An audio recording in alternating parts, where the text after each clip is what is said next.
में सुधा नाम की एक लड़की रहती थी। वो गांव में एक ब्यूटी पार्लर चलाती थी। सुधा मेकअप करने में एक्सपर्ट थी, इसीलिए दूर दूर से लड़कियां उसके पास मेकअप करवाने आया करती थी। सुधा का पार्लर बहुत अच्छा चल रहा था और वो रोज ढेर सारे पैसे कमा रही थी। लेकिन फिर एक रात अचानक गांव में तेज भूकंप आता है और सुधा का पार्लर पूरी तरह टूटकर जमीन में समा जाता है। उधर गांव के दूसरे घरों को कोई नुकसान नहीं पहुंचता। ये देख सुधा बहुत हैरत में होती है। अरे ये कैसा भूकंप था, इसने मेरे पार्लर बर्बाद कर दिया। अब मैं क्या करूं? मेरी सारी जमा पूंजी पार्लर के साथ साथ जमीन में समा गई। इस तरह एक ही झटके में सुधा पूरी तरह बर्बाद हो जाती है। फिर अगले दिन सुधा नया पार्लर खोलने के लिए अपनी सहेलियों से पैसों की मदद मांगती है। सुधा की सभी सहेलियां उसकी तरक्की से बहुत जलती थी, इसीलिए वो सभी उसे पैसे देने से इनकार कर देती हैं। किसी ने सच ही कहा है कि बुरे वक्त में ही अपनों की पहचान होती है। कल तक मेरी सहेलियां मेरे पीछे घूमती थी, लेकिन आज मेरे कंगाल होते ही ये सब मुझसे अपना पल्ला झाड़ रही हैं। खैर कोई बात नहीं, मैं शहर जाकर किसी पार्लर में नौकरी कर लूंगी। फिर अगले दिन सुधा शहर की ओर निकल जाती है। जंगल के रास्ते गुजरते समय सुधा बहुत थक जाती है और उसे भूख भी लगी थी, लेकिन उसके पास खाने का कोई सामान नहीं था। इसीलिए सुधा जंगल में फलों की तलाश करने लगती है, लेकिन उसे कोई फल नहीं मिलता। दूसरी तरफ सुधा को पानी पीने का भी कोई जरिया दिखाई नहीं देता।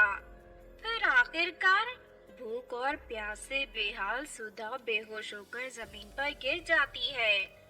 जब सुधा की आंख खुलती है तो वो अपने आप को एक चुड़ैल के सामने पाती है।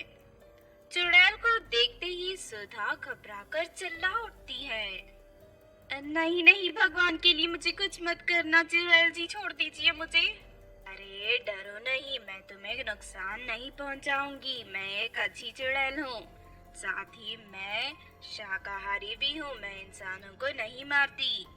तुम मुझे जंगल में बेहोश पड़ी मिली थी, तुम्हें देखते ही मुझे मेरी बेटी की याद आ गई।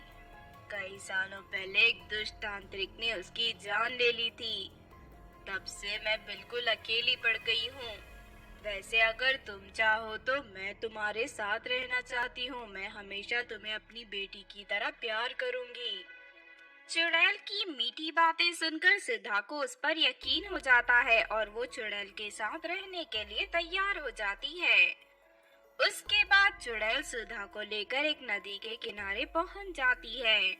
फिर वो चुड़ैल नदी के अंदर छलांग लगा देती है और पानी के अंदर से ढेर सारे सोने के सिक्के निकालकर बाहर ले आती है। इन सोने के सिक्कों की मदद से अब तुम पूरी जिंदगी ऐशो आराम से जी सकती हो। उसके बाद सुधा चुड़ैल के दिए हुए सोने के सिक्के बेचकर ढेर सारे पैसे इकट्ठे कर लेती है और चुड़ैल को लेकर अपने गांव चली जाती है। अगर गांव वालों ने आपको इस रूप में देख लिया तो वो सभी डर जाएंगी। लेकिन मैं क्या करूं, मेरे पास कोई जादुई शक्ति नहीं है, मैं अपना रूप नहीं बदल सकती। आप चिंता मत करो, मेरे पास एक बहुत बढ़िया उपाय है। उसके बाद सुधा अपने मेकअप का हुनर दिखाते हुए चुड़ैल को एक सुंदर औरत के रूप में बदल देती है। अपने आप को आईने में देख चुड़ैल हैरत में पड़ जाती है। अरे वाह बेटी, तुमने तो कमाल कर दिया। मैं तो कभी सोच भी नहीं सकती थी कि मैं इतनी सुंदर भी लग सकती हूँ। हाँ, ये सब मेरे मेकअप का कमाल है। आज से तुम मेरी खूबसूरत चुड़ैल माँ हो। अब तुम्हें कोई नहीं पहचानेगा। मैं रोज सुबह इसी तरह तुम्हारा मेकअप कर दिया करूँगी। उसके बाद सुधा गांव में एक बहुत शानदार घर और ब्यूटी पार्लर कर लेती है। अब सुधा के पास किसी चीज की कमी नहीं थी। वो अपनी चुड़ैल माँ के साथ हंसी खुशी गांव में रहने लगी। लेकिन फिर एक रात अचानक नैना नाम की एक लड़की सुधा की चुड़ैल माँ को उसके असली रूप में देख लेती है। और गांव में जाकर सभी लोगों को इस बारे में बता देती है। चुड़ैल के बारे में जानकर सभी लोग गुस्सा हो जाते हैं और चुड़ैल को मारने के लिए सुधा के घर पहुंच जाते हैं। क्यों री सुधा की बच्ची, हम तो तुझे बहुत नेक समझते थे, लेकिन तूने अपने घर में एक चुड़ैल को पनाह दे रखी है। लगता है तू चुड़ैल के साथ मिलकर सभी गांव वालों को जान से मारना चाहती है। नहीं नहीं, तुम्हें कोई गलतफहमी हो रही है। मेरी चुड़ैल माँ बहुत अच्छी है, वो कभी किसी को नुकसान नहीं पहुँचाएगी। चुड़ैलें बहुत दुष्ट होती हैं और वो हमेशा बुराई के रास्ते पर ही चलती है।